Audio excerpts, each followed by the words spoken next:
happy Valentine's Day. Welcome to my podcast, Launch Success, that's helping you launch success in every area of your life. My name is Vera V, your host. I'm a full-time content creator and social media coach. And today I'm joined by Aleksandra, who's my sister and an amazing relationship coach currently in grad school studying to be a therapist. Listen to the end to find out how to know when you should break up with your partner, why you should break up versus you shouldn't, how to heal from a breakup, and begin dating again. Launch Success on 3, 2, 1. Launch to Success with Vera V. Hi, Aleksandra. Welcome to my Launch to Success podcast. I'm so excited to have you here, and it's going to be such an amazing episode. Would you like to introduce yourself? Yes, thank you for having me here for the second time. My name is Aleksandra, as you already know. I'm a relationship coach, and I'm also a grad student to become a therapist. So, as you can tell, I love working with people. Also, if you're curious, you want to find me online, my handle on Instagram is @real.aleksandra, ALEKSANDRA. It's not a traditional spelling of the name. And on TikTok is @yourAleksandra. No periods, no spaces. Perfect. Thank you so much for that. And for the last podcast episode I did, I want to share because I think it's the coolest thing. But you actually got a long-term client from it, right? From being on it. Yes, I got the sweetest client. Honestly, I'm so happy she joined. So the link to schedule a free discovery session will be in the description for you. Of course. And how many slots are left? Like, I think less than 20 at this point, right? Yes, less than 20, but still a good amount. So don't miss your chance. commodity. Do it now. Hot commodity. Yeah. With this podcast episode, why I'm so excited is because if you're listening to this on a Wednesday when they come out at 6 p.m. Pacific Standard Time, it is Valentine's Day officially. And I thought, what a better way to celebrate it than talk about healing from breakups? Because I feel like it's such a pivotal point in your self-growth journey. And obviously you as a relationship coach and as a person studying to be a therapist, you have a lot of insight from that, like from a professional sphere and obviously working with clients. So to start off with painful breakup stories, do you want to share any ones that you have that may let our viewers connect to us a little bit more on a personal level? I think the first cut is the deepest, honestly. So the first relationship that I had, that breakup really hurt my ego. Now, looking at it now, I can analyze it differently. So it wasn't really a heartbreak for me. It was more of an ego break because it was a long distance relationship and he broke up with me over a FaceTime call as soon as I got off work. Did not really give me any reasons, but as it turns out later, he could not help that he was wanted, so he was basically cheating the whole time. So yeah, and I think yeah, with breakups, you bring up a good point of the first cut being the deepest. Because also for me, my first breakup, like it was never about the person. I feel like I got over him before we broke up, like mentally, but it was also that ego break. So could you explain a little bit and go more in depth? What do you feel like is the difference between a heartbreak, like a true heartbreak, versus an ego break, and how do you identify the two? I honestly think that your ego is involved in any relationship breakup. I don't think that it's a heartbreak at its core. It may seem like it because you did love the person, you gave your heart away, as people like to say, but did you really? Like, it's still yours. It really belongs to you. You can't just give it to someone. But your ego does hurt, and you may not realize it at first, and that's completely normal. Again, it takes a while for you to look back at that experience and be like, oh, this is what it was, because you're not in that situation. You have emotions and feelings and stuff. But your ego hurts because, oh, he didn't choose me. Like, you didn't want to fight for our relationship. You wanted someone else. It's your ego. And obviously it's painful, and the breakup itself is painful, but I don't really necessarily believe in the heartbreak itself because I feel like your ego is what hurts the most. I love relationships as a topic. Like, I feel like I send you the podcast all the time, but I listen to it at least like for a week, if not one a day.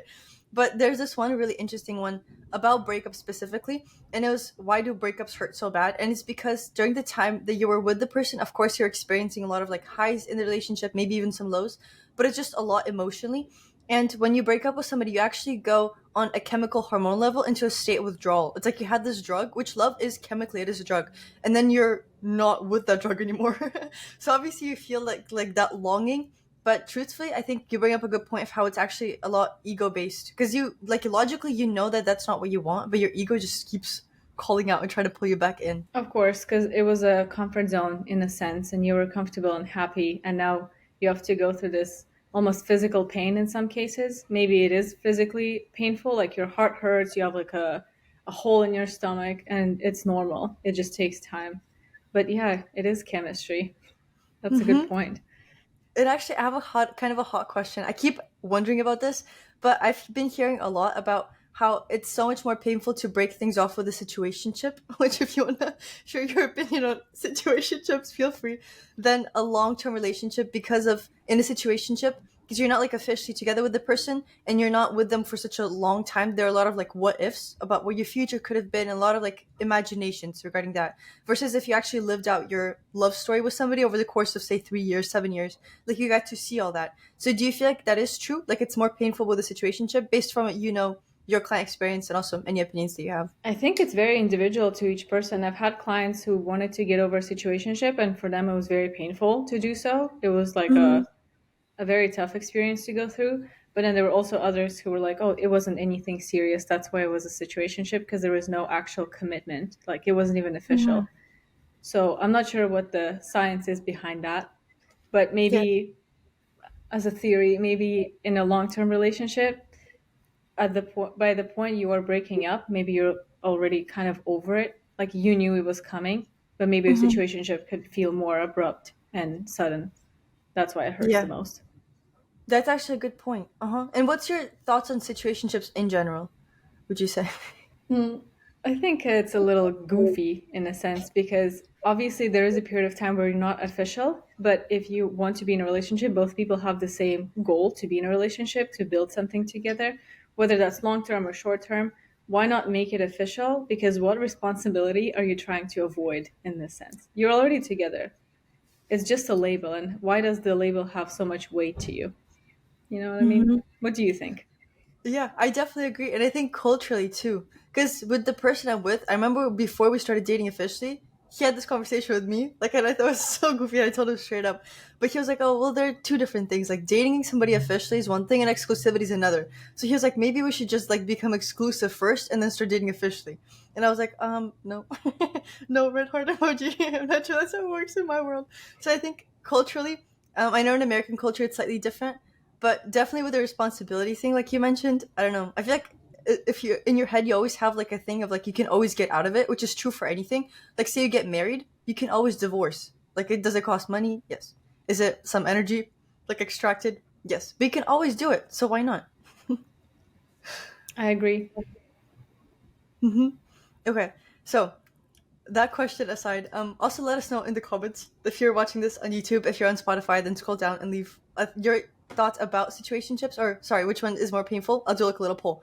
But now getting into the breakup side of things, you sent some over questions from your clients and your followers. I asked around as well, so we have some really good ones. First and foremost, what do you think is a good enough reason to break up? What do you mean by good enough reason?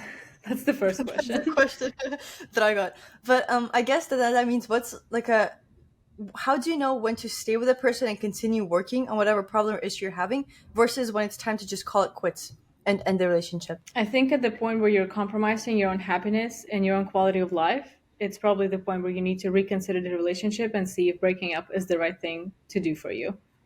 Because you should not fight for it should not feel like a burden. There are tougher, patches, there are happier ones, but it should never feel like your back is breaking trying to carry this relationship.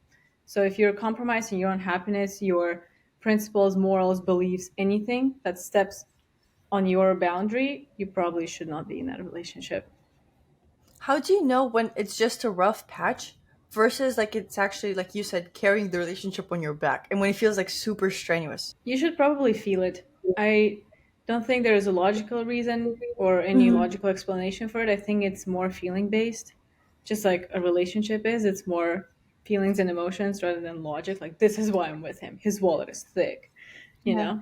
So you would probably feel it that your unhappiness is greater than your happiness for the majority of time. Like, if you look at a week, you're unhappy for 6 days a week because of the Mm-hmm. relationship. So, I mean, that says a lot. Yeah. And a good way I think to go about that, let me know what you think. But I was actually talking to our older sister Lisha, and we're talking about relationships. And she has like she's a very logical person. I'm very too like I'm very structured, so for me that resonates. But she was just saying how if you really want to see where you're at with a relationship, just do like a monthly tracker of one day, like choose a color for a day. Say green is the person like made you feel good, like it was more than 50% great, right? And then red is when it was the opposite. And then at the end of the month, once you track it daily and you see how the person made you feel, at the end of the month, you'll be able to go look and see, okay, is this like the kind of person that I want in my life? Well, that can also have some implications to it, because what if you think that the person made you feel bad, but actually you were just already having a bad day? You know, what Yeah. if it was just what is it, like a thread of events in a sense? Hmm. So maybe it wasn't even the person, and also you are responsible for your reaction to things. So was it really them that made you feel bad, or you were already in that type of mindset? That's a good point. What do you think would be a good way to reformat this little exercise that we just thought of to make it more all encompassing versus just super service level, like good, bad, so forth and so on? I think engaging in self reflection and basing everything off of self. So, like, how did I feel today, regardless of the person? What Mm-hmm. happened today that triggered a happy emotion, and what emotion was it? And what happened today that triggered like a negative response? And what was it that triggered that? I give my clients a lot of self reflection exercises. So, if you like journaling, come on board. But honestly, I think you should start with self. Mm-hmm. Yeah, that's definitely a good idea. And I think for relationships in general, when like looking for a new relationship, it always starts with what do you want? Like, what do you want out of this? Even if it's a relationship you're already in, what do you want that relationship to bring into your life? How do you think the other person plays into it? I think, well, like you said, starting with self, personally, that's kind of what I did. For me, it wasn't like as clearly formulated. I think if I had a relationship coach, it would have been so much more helpful. So I kind of had to go blind on my own. But for me, how that started is I just started, like, actually, it's a little crazy, but I made a list of all the characteristics I want in a person. And there, if I think if I were to do a count, like maybe 150 or so, and they're not like artificial, some are, but those, they don't really matter. But mostly it's like charismatic, caring, like kind, like the things that I really value in a person. And then I just kind of looked at that and I thought for myself, who do I need to be in order for that person to like want me in their life? Like, what value can I bring to them? What value can they bring to me? And once I got that squared away, everything became like very clear in my mind because I knew what I was looking for and who I was looking for, and I got it. I think it's a really good point that you brought up with what do I bring also to that relationship, what the other person will get from me, what can I control, and what can I give someone. Because I feel like a lot of people focus on what the other person brings to the table and you're just there waiting for the prince. But if you're not doing anything for it, and if you just bring a lip gloss and an empty purse, you know, like there's no qualities or anything in there, I'm not talking about materialistic things, then why would they want to stay? Yeah, just putting yourself in the other person's shoes for sure. Because I think it's so important, and it like just highlights so much for you. And that goes for example, I don't know, brand partnerships for like creators. I want to make like $7,000 a post. Okay, but what do you bring? What value do you bring as a creator to the table, like for a brand? You have to look at it from both sides. I think for sure. Yeah, why would I pay you 7,000 if I can pay her 5,000 and she will do this much for me? Yeah, exactly. Okay, with breakups, that's such. I feel like transitioning that back into a little bit. What do you think? Obviously, this is very individual, but roughly, do you know if there's any like data or analytics or statistics over how long it takes to actually get over a breakup? Well, for some people it takes years. For others, like myself, it takes 3 weeks. So it really depends, I think, on the depth of the relationship. Maybe on average, I don't know, maybe 6 months up to a Mhm. year, I would say, for most people. Again, Yeah. depending on the relationship. If you just met, dated for 2 weeks, is different than if you lived together for 15, you Oh, know, for 15 weeks. days. Yeah, Hours. Just moved in, signed the lease, break up. that's rough. Someone's gonna pay. But I There is think one also, person out there who's had that. really? Well, out Oh, of like out of everyone the. in the Oh, world, I probably. thought like one of your clients. I was like, hold on, tea time, tea session. No, no, no.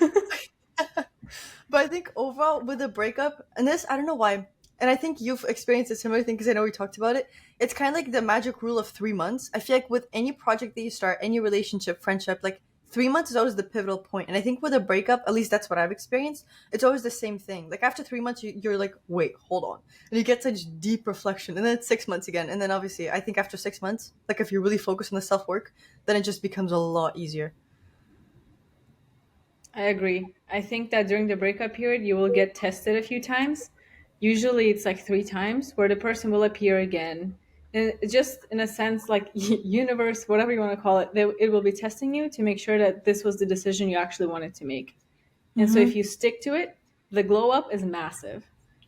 Oh my But goodness. maybe the right thing for you is to get back with him or her or them. You Mm-hmm. never know. Mm-hmm. And before we move on to the healing stage, I want to ask, I guess a lot of people, well, that's one of the questions I got, I think. But what if you're afraid to break up with somebody because you're afraid that you won't really find anybody else after? Like, what do you do when you feel like you have that just inner feeling of like there's just nobody else out there for you except for that one person? It's normal to have that feeling in the beginning of the breakup and in the relationship as well, because you know that you're so close with this person. You know, you see them all the time, you live together, whatever it is, like your bond is so strong, and then when that person's gone, it obviously hurts, and you have this feeling of hopelessness and despair in a sense when you're like, you know what, Mm-hmm. going through this, what's your favorite color, do you have any Oh. siblings? Obviously no one wants to do that, because in the situation where you are right now, you've already gone through it, you're experiencing a completely different depth to the relationship. So thinking about it from your perspective now is just a waste of time. But as you Mm-hmm. heal and as the time passes, it will become normal again, because you will start again, maybe, okay? I'm not saying for Mm-hmm. sure, but you might start getting curious again and seeing like, oh, I want to meet some people. I want to talk to them. No expectations, just curious. And you go on a few dates.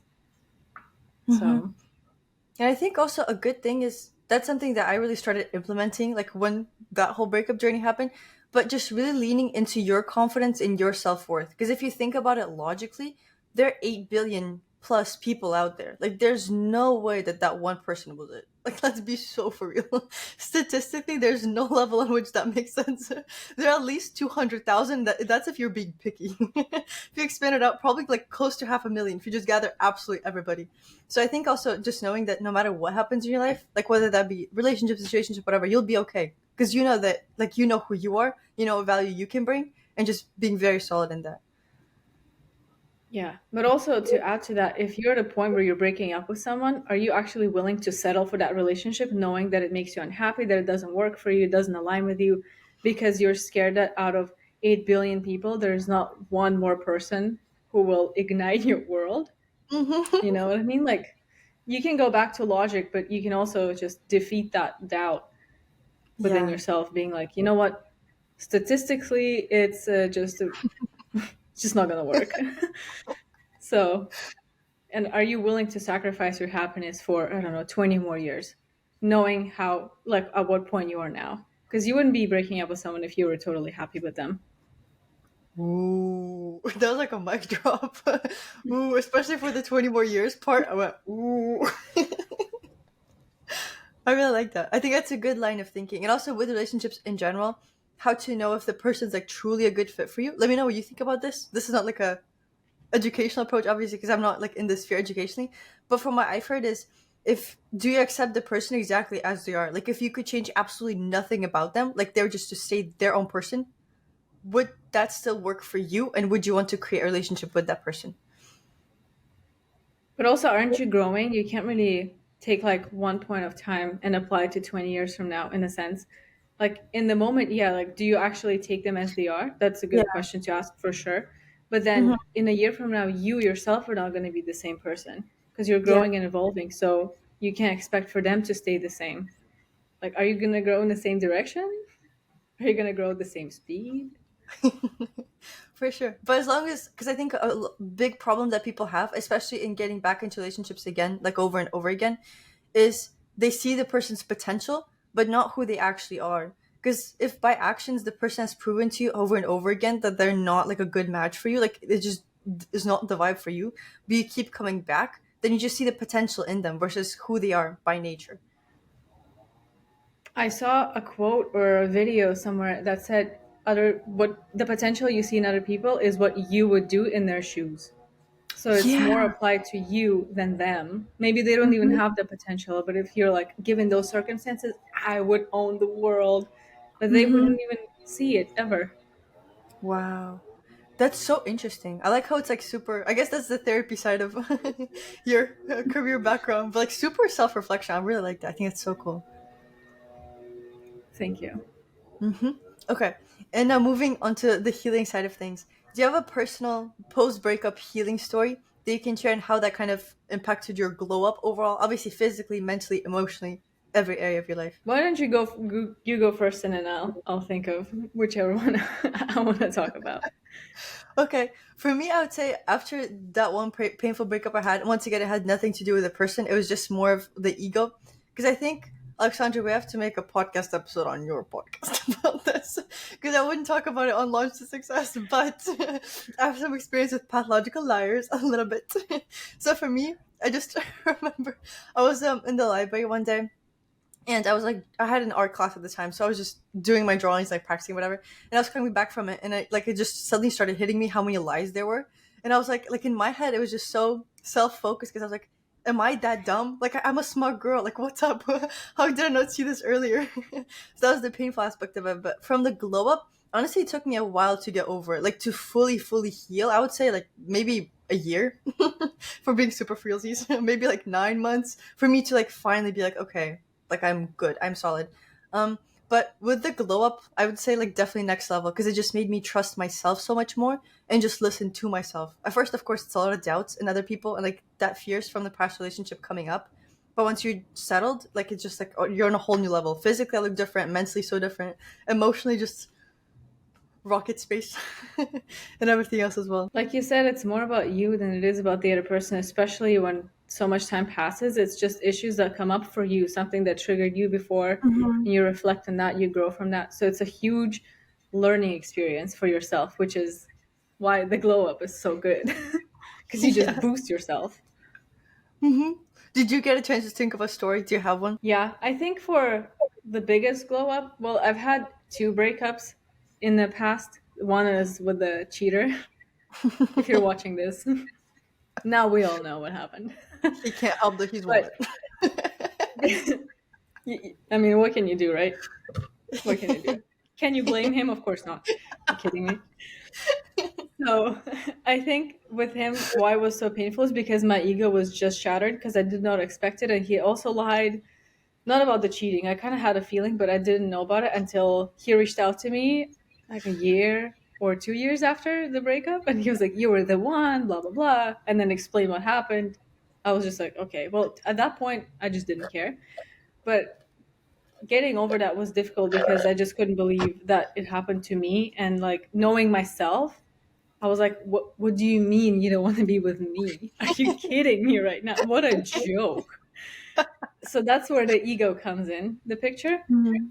But the glow up was so massive because what did I do? Did I chop my hair or my hair grew or something? Like I looked different. I was exercising twice a day because physical exercise really helps me process emotional things. So if something super emotional is happening in life, I just will probably like go to the gym and then go swimming and then go on the bike ride, just as much physical activity as I possibly can to tire myself out. And then I was in school, so I just put a lot of effort into that. I was working like I don't know, 60 hours, 70 hours a week, just and then it helped. Mhm. I think Yeah. honestly, the one of the biggest fuels for self growth is a breakup, because I feel like it really puts your confidence, like your self worth, your perception of it to the test, and you can just channel all that time that's like freed up into so many things. It's honestly kind of like, I would say it's a blessing, because if you broke up for a reason, and then you have all this time and all this energy, and you can do like anything. Preach. Yeah, I just told my client that we were having a conversation about breakups and glow up, and I said it's the most unpleasant experience to go through at first, but then it's so worth it if you do it correctly, of course. If you don't just sit and cry at your home for a year, if you give yourself some time to process it emotionally and then you really just launch to success, then it's so worth it. I mean, I wouldn't want to go through it again right now, like not by choice, but if I had to, I know that it would be a beautiful experience for me. So, But yeah, yeah. If it happens, knock on wood, to any of us again, you already know how to get over a breakup. Part one, part two, part three. Love to just part success. 47, how I did 5,000 push ups on one arm, How I made $2 billion in one day. how I worked 300 hours in 1 week. Yes, you heard me correctly. 300 hours. Channeling the breakup energy. Speaking of the breakup and getting over it, there are different approaches to it and different methods. What do you think about no contact? Would you say it's a good decision And if so, what do you think about the alternative or like staying in touch? Absolutely no contact. Out of sight, out of mind. It way easier for you to process it. And again, you will probably be tested a few times after you break up. The person will appear in your life a few times to make sure that, it maybe a year from now, he'll reach out and say you were the one. You don't know that. You don't know that. But it will happen. There will probably be a few times where you come in contact again. But if you go no contact at first, it might be the most difficult thing to do because you're used to talking to them. You're used to telling them about your day and this and that. But it's easier for you to heal and really focus on yourself and not dwell on that situation as much. I think Mhm. staying in contact will delay your progress. And what do you think about? Because there are different sorts of breakups. Like obviously, there's some where you're just like, I don't want anything to do with the person again. That's how it was for me. So it was like a little the no contact thing was pretty easy. So like, well, obvious. But what if you broke up just because, say, of distance? Like say for example, you have a beautiful relationship. Like say you live together. Like it's so good, you really see a future with them. But for some reason, you have a job in New York and the person's in Los Angeles, and like they love their job in person. You love yours, and you really want to go for it, so it's almost like it wasn't anything within the relationship, but it just like the timing is just off, right? So how do you go about that? And because you were friends and like your foundation is super solid, it's just something that's out of your control almost. I think that still go no contact for as long as you can and see, like, evaluate 3 months from now because you need to give yourself an adequate amount of time to Mm-hmm. know whether you're completely over it and you can actually think about it with a cool head and look at Mm-hmm. the person and not be like triggered by the previous relationship, by the history you had. So maybe give yourself 3 to 6 months and then see if you still want to be with that person because you're not going to be the same person anymore. So Mm-hmm. at that point, maybe you're going to be interested in someone else completely different and you will not want to go back to that person. True. Because I think it kind of brings up, I don't know if we ever talked about it, but I think about it all the time. You know La La Land, the movie? Do you remember the premise of it? Yeah, I think It's so. kind of like the ending question. If they like everything with them apparently was good, but they could not have pursued their careers to the extent they wanted to if they stayed with each other. So it's like, do you choose the person or the career? Personally, like I'm a career girly through and through. You always first choose yourself. So if that's for you, that's your career, then cool. But like, I feel like second to that is always people. Because with a job, like there's one job that's great, sure. And if that's not for you, like if that's linked to yourself and your success, then you take it. But if you know there can be another one, but you get to stay with the person like of your dreams, then I think you should always choose the person. But that's just my personal opinion. I agree with you. I think if that relationship is so valuable to you and you know that this person is the one you want to spend your life with, at least knowing yourself in this moment now, because you can't speak for yourself 20 years from now, Mm-hmm. then somebody would have to find a compromise. So whether if it's the person of your dreams and the job in New York is just everything you've ever wanted, you're the editor of a magazine like they show in the movies, Yeah. like the best job ever. And maybe the other person is going to be like, okay, I love my job, but I love you more. So I will, let's do long distance for a few months. I'll find a job there and we'll move there together. So Mhm. like your relationship may come second in a sense, but at the same time, it's still a priority in your life. Yeah. And I think it's all about communication, really. Because right now, my boyfriend and I, we watch, like, we used to watch Sex and the City. Now we're watching Gossip Girl, like all the relationship shows because they're so fun. But honestly, like, looking at it from a different perspective, majority of issues arise just because people don't communicate effectively. It's so simple. Like, it could be fixed with, like, just one conversation, but they don't. They assume, and then it's, like, suddenly over. Yeah. I think we talked about it last time we hiked with our younger Mhm. sister, Taya. Yeah.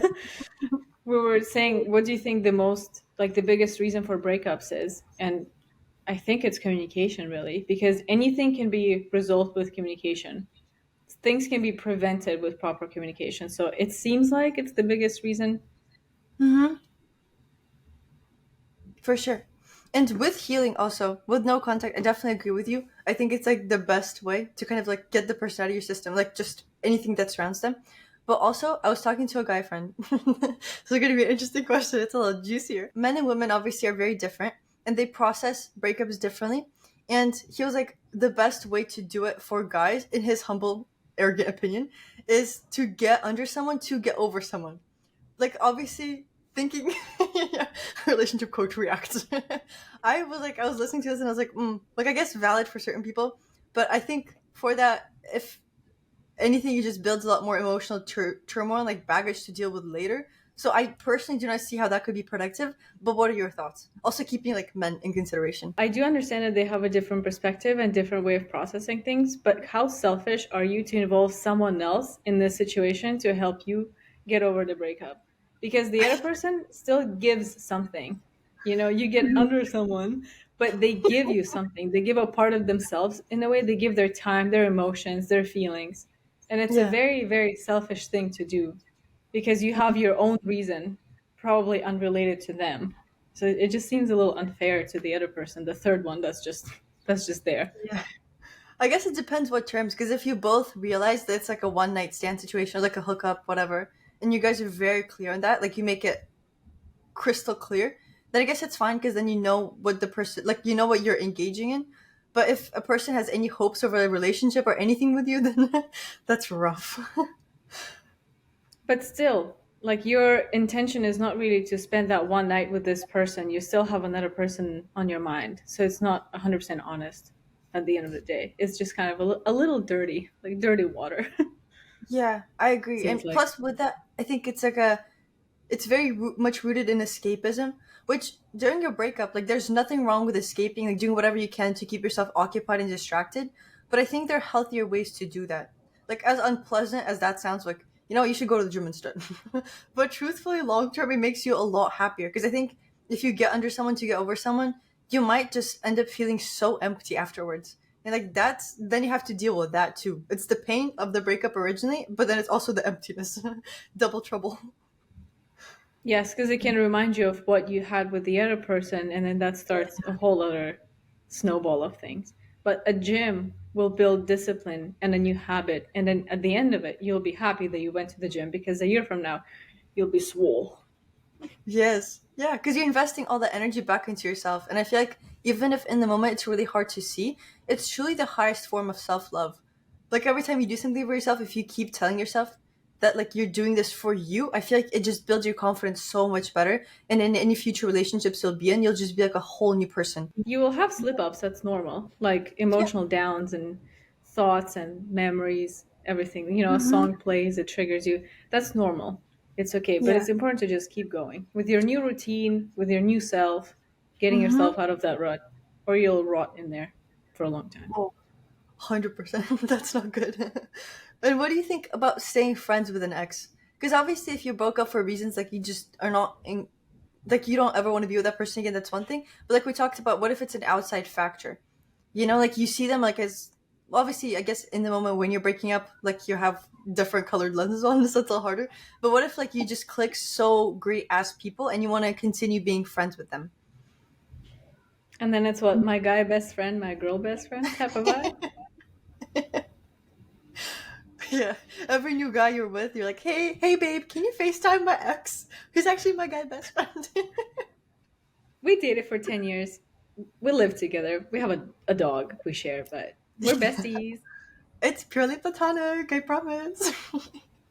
I don't know. I feel like it's a little weird. If you have kids together, obviously it's a completely different relationship. But if you just take younger people, no kids, then what's the motivation behind it? Because it seems like you just want to go back into that comfort that you felt with them instead of Hmm. facing the situation, facing the truth, and trying to get over it fully.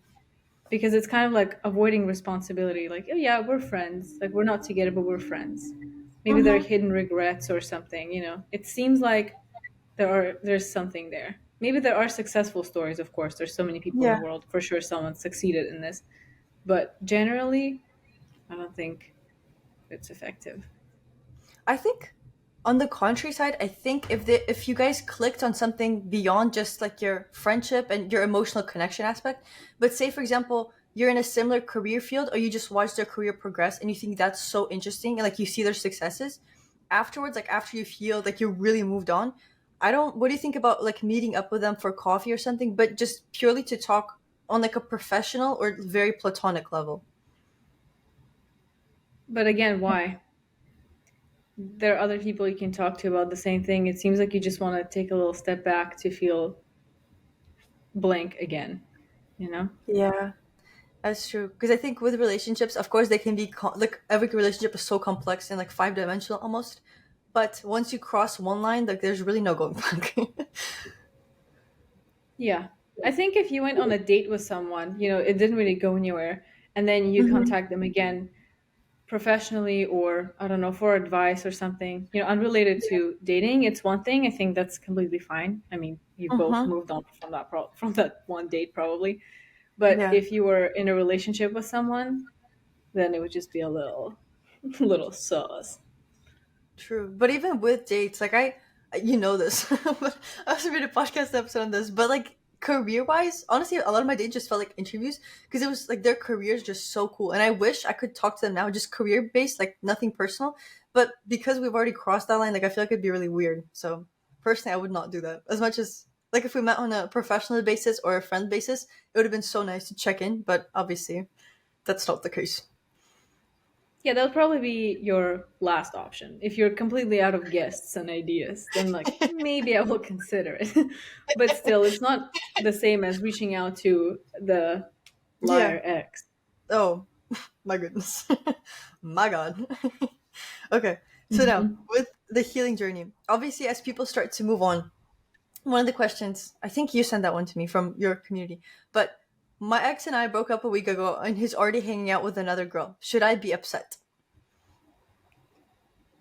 Well, I can't tell you what you should do or shouldn't do, but why are you stalking him? Mm-hmm. Maybe his method is go under to get over. Maybe that's his method. Yeah. Mm-hmm. I think from this is primarily from watching the shows because personally I never had like this sort of experience, so I cannot testify. But people seem to get super upset, and even like from friends' experiences, if they broke up with someone, but the person's already quote unquote moving on. But truthfully, you don't know where they're at. Like if you see them hanging out with other people, maybe to you that signifies they're already over it. But truthfully, they're probably not. But also, secondly, why do you care? You guys are done. Like you're over. Well, it's your ego again. Like, Yeah. oh, he didn't choose me, he's hanging out with her. I mean, when I was going through my second breakup, I was still talking to him, to the ex boyfriend, when I was already going on dates with my current boyfriend. And then for him, it was just such a shock because it was like our first or second date. So it was nothing serious, but Mm-hmm. yet. But for the other guy, it was just such a shock. Like he blocked me after he found out that I was already in a relationship because it hasn't even been that long since the breakup, and I was already in a Mm-hmm. different relationship. Because mentally, I checked out months ago. Emotionally, I was done months ago. So I was in a different place, and for him, it definitely took longer than it did for me. But like Yeah. he wouldn't know that. He's not in my shoes. Mm-hmm. Definitely, I think everyone's just on their own journey and they are at their own speed, and it's very toxic. This is for anything in life, but just to assume how the other person's feeling or doing because you never know. And plus, especially if it comes down to like social media, because a lot of like, oh, he posted with a new girl. That's a highlight reel. If when you're a creator, it's a highlight reel. But imagine for like a regular person, they don't share their like vulnerabilities. Yeah, maybe they want you to feel hurt by that. Maybe they do it on purpose. A lot of girls do that on purpose. I see TikToks of it all the time. When it's a Yeah. girl and her best friend, and they're like pretending that it's the other person's a guy to make Mm-hmm. someone jealous. So, I mean, do Mm-hmm. you actually know what was going on? No. You can only assume, like you said. Yeah, that's why I think with the no contact, it's the best thing. With just blocking everything and everyone, like who you don't, just everywhere. Because that way it's a clean slate. It's like that person is just not in your life in any capacity. And I feel like it's just so much easier from then on out. It's hard to do though because you do want to peep. You want to stalk. You want to feel good about it. Like, oh, he's posting a song we used to listen to on our 17th date. Like he thinks about Mm-hmm. me. It's a little boost for yourself, but it's Yeah. selfish to do that, of course. Mm-hmm. And with that, I think, especially with breakups, if, say, the person initiated or there's just some sort of like anger and resentment towards that, which is completely natural, how would you say is a good way to let the anger fade faster? And like, because the question I got, how do you let the anchor fade and let go of their mental control over you? Of their mental control over you. It's like they're mentally controlling you because you just feel so angry and resentful, as I imagine it. I don't Okay. Well, first of all, you don't have to let someone control you. That was a choice that you made, and that was the responsibility shift that you decided to make. So it's still your decision. Them know. controlling you is your decision. So you can take Ooh. that control back, get the reins in your hands, And then the anger, probably, again, journaling, meditation, self reflection, just a lot of mindfulness to explain to yourself what's actually going on, acknowledge your feelings, validate your own feelings, and just let them go. They will come and go in waves. It's normal. There's nothing you can do. But you just need to find healthy ways of processing those feelings and emotions. Otherwise, they're going to build up and then explode. And no one wants that. Trust me, you don't want that to happen. Mm-hmm. And I think also asking yourself, this helps me whenever I'm feeling anything. But if you feel angry, just ask yourself, why am I feeling angry? And say it's like, well, like this breakup feels unjust. Okay, why does it feel unjust? And you just really come down to the root of the issue. Like, say the person made the decision and that felt to you like it just did not involve you. For example, that's like the root cause of it. So then you know how to explain it to yourself and how to work through it with those mindfulness techniques with yourself to make that pass way easier. Yeah. Again, a lot of self work. It's pretty much all focused on yourself because you need to make sure that you are okay before anyone else is okay. Mm-hmm. For sure. Okay. And now moving on from the healing stage into the dating again phase. Ooh, phase three. When do you know that it's the right time to start dating again? Obviously, it's super individual, but what would you say is like a good indicator for yourself? Maybe when you don't think about the other person as much, you can feel that emotionally you're not as attached or not attached at all to that situation. When you can feel that, okay, there's light at the end of the tunnel and I'm in that light right now, basking in the sun. When you feel like, Mm-hmm. okay, I've processed this to the best of my ability, and you have the curiosity to meet other people and Mm-hmm. to talk to them again. Not like, oh, I have to ask this question again. If you feel like, ugh, then don't do it. Because, I mean, the other person's putting their time into it, so it's valuable. So if you come with that attitude, you probably shouldn't. But if you're just, there's some curiosity, no expectation, no obligation, just curious. Yeah. I think is when you start having like a genuine interest in people again. Because I know for me, like this the day after the breakup, I was on dating apps again because I don't know why I just felt like I was like, oh, I moved on. But then for the next 3 months, I'd like download them, delete them, download, delete them because I just honestly just had no interest in people whatsoever, and it like felt super weird. I don't know how to explain it. But then after that passed, honestly, like it probably took 6 months for being super real with y'all. But after those 6 months of like that whole process, then I was like, wait, there's so many interesting people, and I just started focusing on the people and like the things that interested me about them. Like a lot of aerospace engineers, like a lot of people, PhDs, master, just things that I was like, this is so exciting. Like I do not live that life. Like I'm so curious about theirs. Yeah, I think genuine interest is definitely the way to go.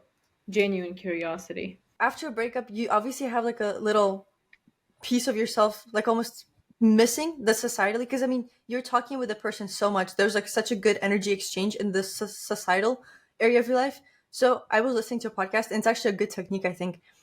In that moment when you feel those empty moments, it's really good to channel that energy into making friends, like genuine connections that are have nothing to do with romance, even if it's guy friends or girlfriends, people of the opposite sex, whatever, who you're attracted to, because that can potentially transition to something later on when you're ready. But at this point, you're still fulfilling that societal need, but at the same time, you're still like focusing on yourself and going down a healthy route. Yeah, turning to the connections that you already have or building new ones. I Hmm. think that's a great resource because you know those people have your best interests at heart, hopefully. Hopefully. But I think also with dating, there's a lot of fear that comes around. So how would you say is a good way to get over the fear of dating somebody new again? Honestly, having no expectations, like not expecting to get married on date number two, just it all starts with genuine curiosity and interest and just Hmm. seeing, okay, am I enjoying this date? Would I want to see this person again? If not, that's totally fine. Maybe I want to see someone else again. Just taking it one step at a time and just having no expectations really. Not like, okay, I this is the person I'm going to be in a relationship with. How do you know, bro? It's all, you haven't even met yet, you know? Yeah. For sure. And I think also with relationships, what's interesting when you're looking for a relationship, like, because you want a relationship not because of the relationship itself, but because of the person that you want to be in relationship with. So it's extremely individual. And if, like, in your mind, you have a very consistent thing, like, I want to be in a relationship, I think it's very valuable. And let me know what you think. So get down to the bottom of it and see what emotional need you're trying to fulfill by wanting to engage in that. Yeah, I agree with you. There are a lot of cases of people, especially younger girls, that I see on social media. Not like I'm 40, but I'm not 17 anymore. Let's leave it at that. Somewhere in between. So there are a lot of girls who are like, "Oh, I'm 19. I've never had a boyfriend. I'm late, and I will never have a boyfriend. Like, I want a boyfriend." But is it because you're comparing yourself to other people? Is it because in society it's expected of you to be in a relationship now or be in your like fourth relationship now because people start in high school and stuff? I feel like there's just a lot of pressure that people feel from society in a sense and like the Mm-hmm. culture you're in because that also Yeah. plays a factor. Our mom was married at 18. I think she had a kid at 18. Dad had a kid at 18. So I mean, not me, not me. I'm not in that age range. I'm a different age. 17 to 40. Yeah. But I think with that peer pressure, like in the past, it used to be just whatever your friends are doing, which I mean, succumbing to peer pressure, it's very normal. It happens to everyone on some level. But with social media, what I always think about is you're really not meant to be seeing thousands, if not tens of thousands of people a day and like looking into their lives because everyone's posting their highlights. So you get such a warped view of life and relationships. And it's like you have the most perfect relationship in the world for you.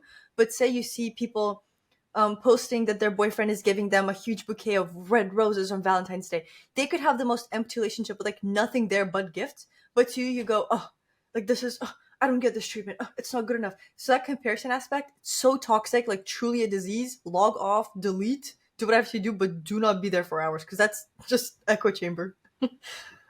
I agree. Delete. For real, for real. I agree because again, you choose what to show on Instagram. You don't show every Mhm. second of your day, and even if you wanted to, it would be impossible because you would still choose the way you show it. You would choose the words that you write on your stories or whatever. So obviously people compare themselves to other people on social media like body and wealth Mhm. and blah blah blah and like relationships. That's a huge one, but you don't know what it's like in their house. You have absolutely no idea and you will never know. Even if they tell you, they still choose what to tell you and how to tell you. 100%. So definitely going back to what you said, this is like the overarching idea, but just to self, like really focusing that. And when dating again too, of like having that fear normal, but what it is that you're looking for. Like what kind of person do you want around you? What expectations do you have? How do you manage them? What do you want like long term? Having those questions answered. Yeah, start with self. That's it. Hmm. Everything starts with you. And with that, there's also a question. Do you feel like there's such a thing as being too picky? There's not enough context in this question. I want to ask, what do you mean? Like, what define too picky? Define picky. What does it mean to you? I think okay. Here's it's a question that like I received, so I cannot. But I think what they meant is because a lot of people talk about standards, like having standards, having high standards, not willing to settle or lower those standards. So I guess that's what it's referring to. Well, I guess it can go both ways. If you're being too picky and genuinely just saying no to every single person, maybe you're just not ready for a relationship with any of them. Maybe it's just not the stage of life you're in right now. And you're using Mm-hmm. that as an excuse not to get in one, not to get too close to someone. Or maybe you genuinely just haven't clicked with anyone on the levels that are important to you because it's important to have standards that you are okay with, not the ones that social media say, like, oh, if he doesn't pay your bills, and if he doesn't give you bouquets of roses like this big, and if he doesn't do this, and he doesn't do that, he doesn't pay for your nails, oh, he's a loser, stuff like that. If to you it's important, it's one thing. If social media tells you, oh, this is important, he should carry you around, open every single car door, blah, blah, blah, blah, blah, that's a Mm-hmm. different thing. So I think defining what it is that's important to you and making sure you don't sell it for any less because it would just compromise your happiness or comfort or well-being or whatever it is. Like there has to be Mm-hmm. some standards that are there's no way you're not bending any of them. Like it's just impossible. Yeah. That's such a good one. I think for me, like I guess the answer I would say definitely not because for me, like the list of 150 characteristics, please, and he does match every single one of them. Like truthfully, the ones that matter. But I actually have a funny story. So the guy, like one of the people before I met the person I'm currently with, I really thought that we were going to be together, and like the list I had at the time matched him perfectly, except for one key thing. What was not on the list is like the readiness for a relationship. Okay, everything else was there. Like even height, even name. I told you this. Like his name was off by one letter. How did I guess a person's name? I don't know. Like the European background, everything. I don't know why I got that, but it was like a lot of it was artificial because it doesn't really matter. But for me, it was there, except the one important thing. So after I adjusted the list, I took all that off, like height, whatever, all that off, like big muscles, doesn't matter. I just said like active lifestyle, things that actually matter and resonate with me. And then obviously it ended up being true because like I worked on myself a lot. The people I looked for also resembled that. But just making sure that your standards are, like you said, coming from you, but also they're not the ones that you don't really care about. Like, doesn't matter if his eyes are blue. Like, does it truly matter? Is it gonna make or break it? Yes, absolutely. Absolutely. I'm not attracted I to think non-blue eyes. I only want someone who looks exactly like me. Exactly like me. I Same want ear to shape twin. and all. I know. I think you can have a type. Like, it's understandable you would probably be attracted to certain people versus other people. But then on like a feeling level and like, okay, he is respectful and kind and pays for my nails and gets me roses and opens every car door and buys me a Porsche. If whatever is important to you, if it clicks the important things, the little Mm-hmm. things probably wouldn't matter at that point. Yeah, of course. I think the biggest thing that's for any person, but if you click with them on your values, the things that really matter to you in your life, and just your overall ambitions, doesn't have to be the same exact thing, but as long as you are both going in like a similar direction, then that's like a good fit, I would say. Yeah, I think values and morals and goals, in a sense, like goals obviously Yeah. don't need to be the same, but like big goals, like family or Mm-hmm. traveling, whatever it is.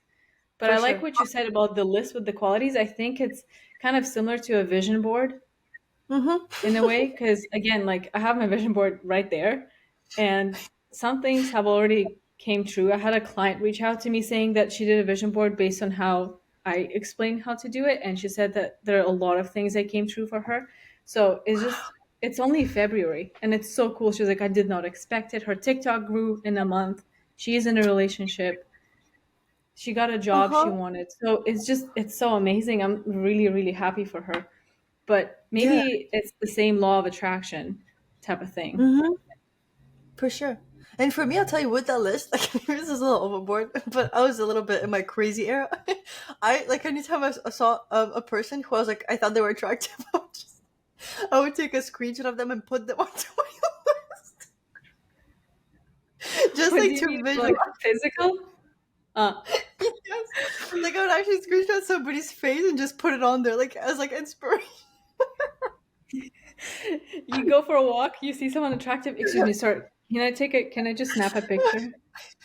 Oh, It's just for so- personal use. I won't post it anywhere. It's for me. You're just really attractive. I never looked at that. So like I just kind of did it once, and I just never. I don't know why. I don't know if it helped or not. I haven't looked back. Pull it out as a bonus for every I will listener. Let's see look Vera's list.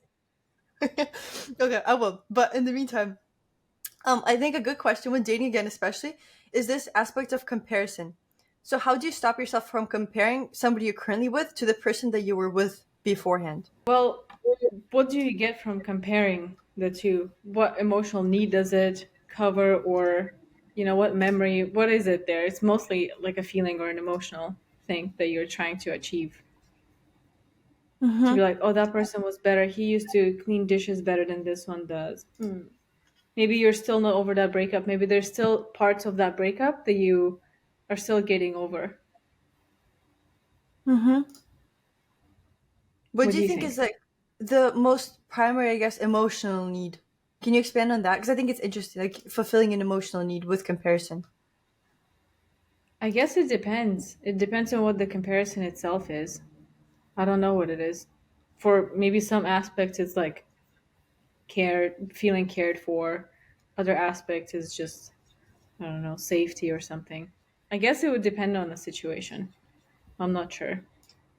I think, in my experience, I think a lot of it comes back to the ego part of it. Like either you're comparing the bad things and you're like, oh, in your mind it's like, oh, look at him, he's the same way that the guy before was. That means blah blah, just to kind of spin yourself out a little bit more, or maybe if it can be in a, I guess more toxic way even of like, oh, look how good that guy was to me and this one isn't. So it's definitely, I think, ego, very ego based. Maybe to, thinking about the ego, maybe also to justify your decision in the past, or, justify your decision now, to kind of Mm-hmm. like bring evidence for that, even though obviously there's, you don't need any of that. You don't need the reasons or anything, Yeah. but for yourself, like a little boost as well. Yeah.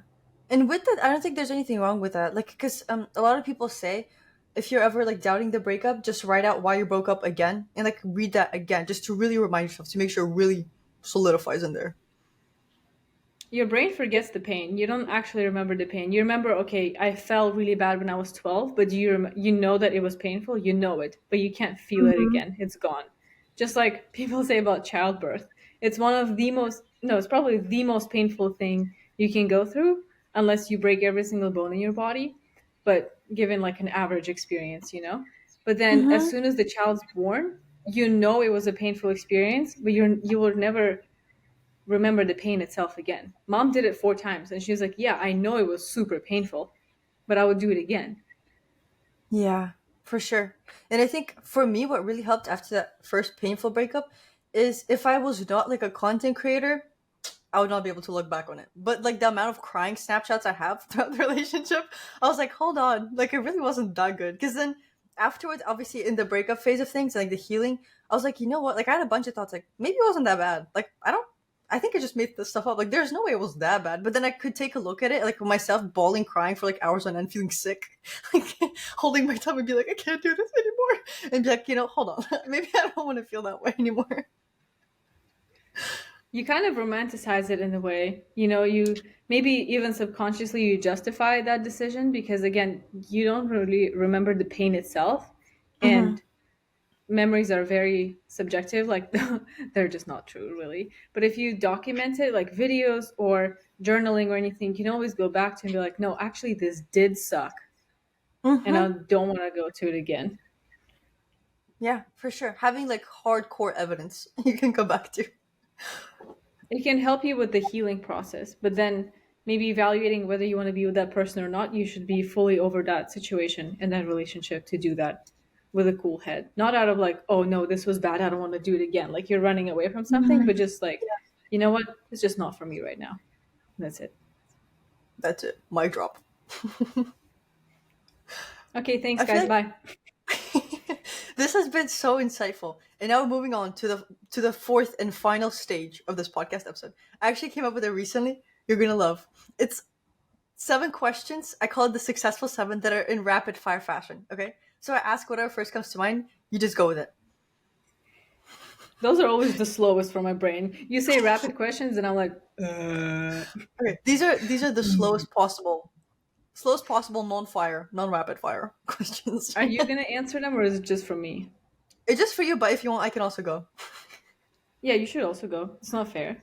Everyone came here for everyone's opinion. Question one. What's one thing that you look forward to every morning? Honestly, sunshine. It's been so gloomy and rainy. I'm just so excited for the sun, and I feel like it's just a beautiful day ahead. Yeah, it's been raining for like 3 days straight. For me, I would say it's matcha. I don't know why. I just love making my own. It's so good. No cafe can recreate it. I'll just say that. I agree. Okay. Two, what's a quote or a piece of media you've been thinking about lately?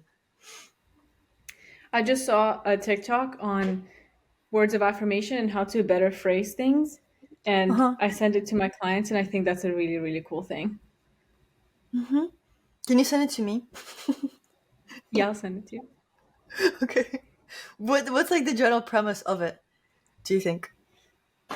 That words actually hold so much power, and instead of Mhm. saying something like, I don't know, you matter to me, you can say, I really appreciate everything that you Mm. do and I love spending time with you. So it's just kind of expanding on that and makes when you read it and you pretend someone's saying that to you, you feel warm and fuzzy inside.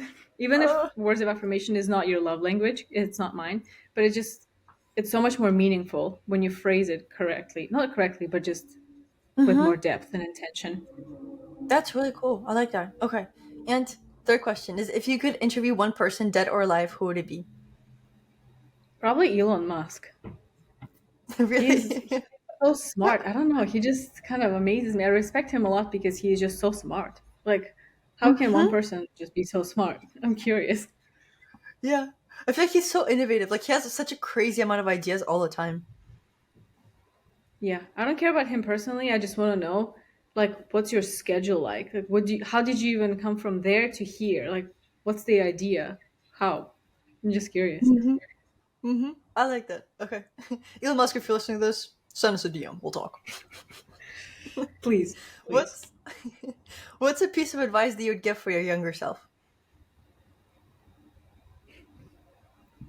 Never say never because I said I would never go to school again. Literally, I was like, I will never, ever, ever. And now I'm in grad school, so that's not. Uh-huh. And what about a piece of advice for your future self? The same one I think about pretty frequently that everything happens for you, not to you. I love that. That's such a good mindset, especially I feel like on the topic of breakups and healing and everything that comes with it. You will see, like, some after some time passes in any situation, you'll see that it happened for the best. Mm-hmm. Okay. What about And you? what's You one ditched thing? the past. No, no, no, no, no. You ditched the past like 3 or 4 questions. Whom did Okay. you want to interview? Okay. With interview, I always have the same answer, but I would definitely do Freddie Mercury. I don't know. I feel like he's just like I don't know, just my biggest musical idol, probably like in all the world. I was obsessed with him when I was like 14. And then piece of advice for my Yeah. younger self, I would say these are hard. I don't know how people do them rapid fire. I've never had to do them myself. I just kind of like ask. But I think a piece of advice for my younger self is just to honestly take it easy and not be as toxic productive sometimes. Like the world does not end. You're not running out of time. You're like 17. You're fine. Don't worry about it. And then piece of advice for my future self is to take things at my own pace and not look at comparison is a disease. So not compare like my coaching business to other coaches, not compare my social media presence to other people, because to you maybe you're on page one of your like journey and they're on page 300, even if it seems like they just started. You never truly know. And one thing I'm grateful for today, I would say matcha because I just finished it and it was really good. I am grateful for Samsung Care. Love you guys. If you want to sponsor me with any technology, please do because our TV broke the other day. The screen broke, and it turns out we were under warranty. So they just took it. They're going to repair it and bring it back. And that was a surprise because I had no idea that we had warranty. So super Yeah. thankful for that today. For Samsung, if you want to get a sponsorship, I can send it to you. They're doing right now with like a brand, but basically it's a phone case brand.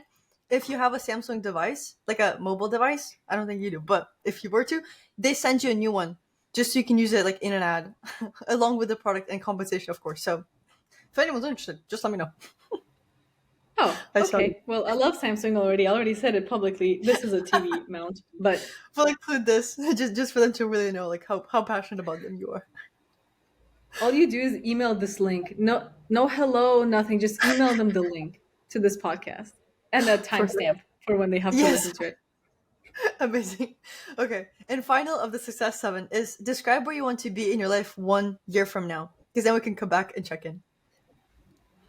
Well, you know how much I love questions that are so far in the future. I can't really see it because a year from now just seems like not enough time because it's already middle of February of this year.